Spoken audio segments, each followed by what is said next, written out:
প্রিয় দর্শক, my food টেকনিকে আপনাদের স্বাগতম। আজকের পর্বে আপনাদের জন্য থাকছে একটি দারুণ রেসিপি। সেটা হচ্ছে কাজু বাদামের বরফি। এটি তৈরি করা যেমন সহজ তেমনি পুষ্টিকর, বিশেষ করে বাচ্চাদের জন্য। চলুন তাহলে এই সুন্দর রেসিপিটি দেখে নেওয়া যাক।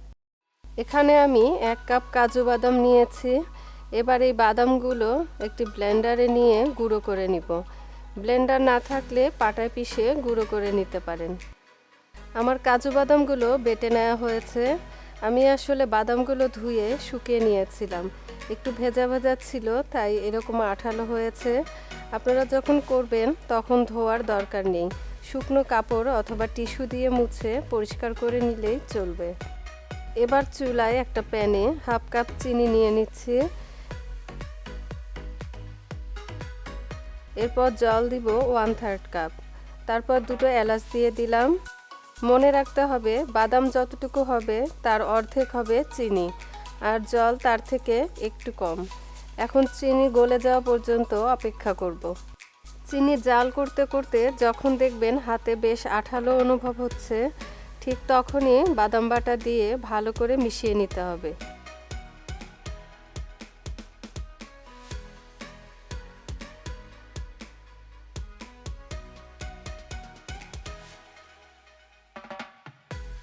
প্রায় 2 মিনিটের মতো বাদাম বাটা চিনি শিরায় জাল করতে হবে, যেন বাদাম ভালোভাবে সেদ্ধ হয় এবং এর কাঁচা গন্ধটা চলে যায়।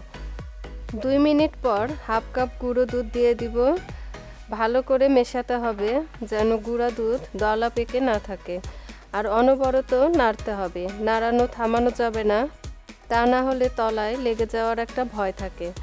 আর অবশ্যই চুলার ফ্লেম মিডিয়ামে রাখতে হবে। গুঁড়ো দুধ ভালোভাবে মিশে গেলে এতে 1 চা চামচ ঘি দিতে হবে।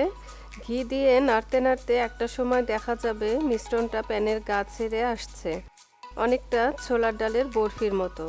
তখন চুলাটা বন্ধ করে দিতে হবে। এবার একটা প্লেটের উল্টো পাশে ঘি মাখিয়ে নিয়েছিলাম, সেটাতে মিশ্রণটা ঢেলে নিচ্ছি। ঢেলে স্প্যাচুলার সাহায্যে সমান করে বিছিয়ে নিব।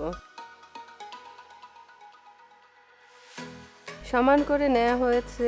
এবার ঠান্ডা হওয়ার জন্য অপেক্ষা করব। কিছুক্ষণ পর বরফিগুলো কেটে নিচ্ছি।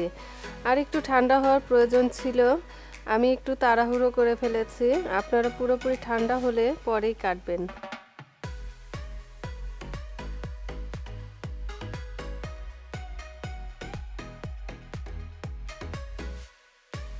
এই তো হয়ে গেল অত্যন্ত পুষ্টিকর ও সুস্বাদু কাজু বাদামের বরফি। বাচ্চাদের পুষ্টির কথা চিন্তা করে মাঝে মধ্যে ওদের জন্য এই রেসিপিটি ট্রাই করতে পারেন। আশা করি ভালো লাগবে। ভালো লাগলে আমার চ্যানেলটি সাবস্ক্রাইব করবেন, আর লাইক, শেয়ার, কমেন্ট করে আমাকে উৎসাহিত করবেন। আমার নতুন নতুন ভিডিওর আপডেট পেতে আমাকে ইনস্টাগ্রামে ফলো করুন। ইনস্টাগ্রামের লিংক ডেসক্রিপশন বক্সে দেয়া থাকবে। আজ তাহলে বিদায় নিচ্ছি। দেখা হবে আরেকটি নতুন রেসিপি নিয়ে। সে পর্যন্ত সবাই ভালো থাকবেন। ধন্যবাদ।